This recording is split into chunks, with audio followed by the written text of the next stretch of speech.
আজ আমি আপনাদের সাথে শেয়ার করব অসাধারণ স্বাদের একটা মাছের রেসিপি।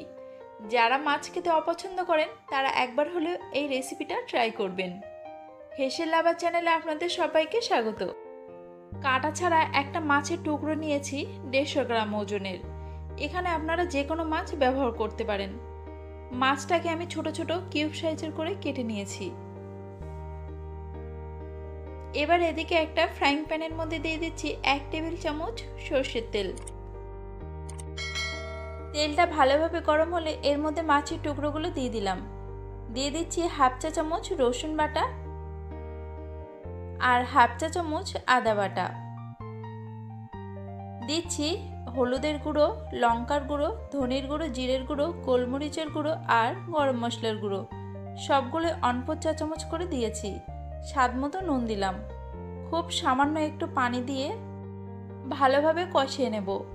দেখুন, এখানে আপনারা চাইলে মাছের পিসটাকে টুকরো টুকরো করে নাও কেটে নিতে পারেন, তবে নিলে ভালো হয়। খুব ভালোভাবে কষিয়ে নেবেন।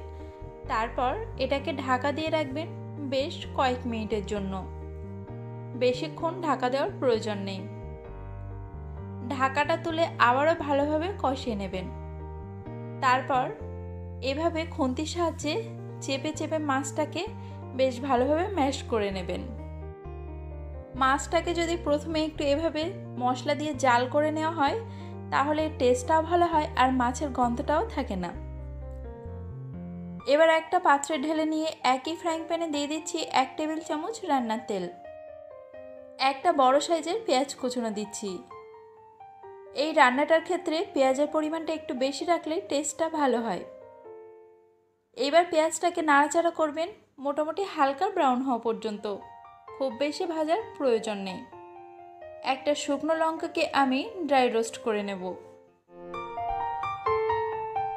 লঙ্কাটাকে ভালোভাবে রোস্ট করে তুলে নিন। এবার রান্না করে রাখা মাছের টুকরোগুলোকে পেঁয়াজ ভাজার মধ্যে দিয়ে ভালোভাবে নাড়াচাড়া করুন। মোটামুটি 5 থেকে 7 মিনিট মিডিয়াম আঁচে খুব ভালোভাবে ভাজা ভাজা মতো করে নিন।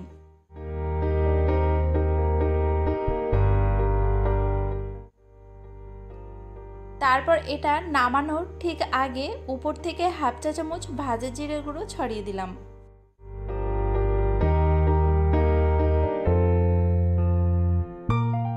তারপর এই মাছটাকে আবারও একটা পাত্রে নামিয়ে নিন।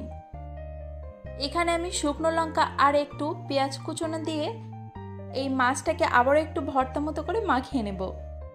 কেউ যদি মনে করেন এই পদ্ধতিটা না করে সরাসরি ঝুড়ো মাছটা দিয়েও কিন্তু পরিবেশন করতে পারেন। ভালোভাবে মাখিয়ে নিয়ে উপর থেকে একটু কাঁচা সরিষার তেল ছড়িয়ে গরম ভাতের সাথে পরিবেশন করুন। আশা করছি আর কিছুই লাগবে না। আমার ভিডিওটি ভালো লেগে থাকলে চ্যানেলটিকে অবশ্যই সাবস্ক্রাইব করবেন কিন্তু, আর ফেসবুক পেজটিকে ফলো করবেন। দেখা হবে পরবর্তী নতুন কোনো ভিডিও নিয়ে।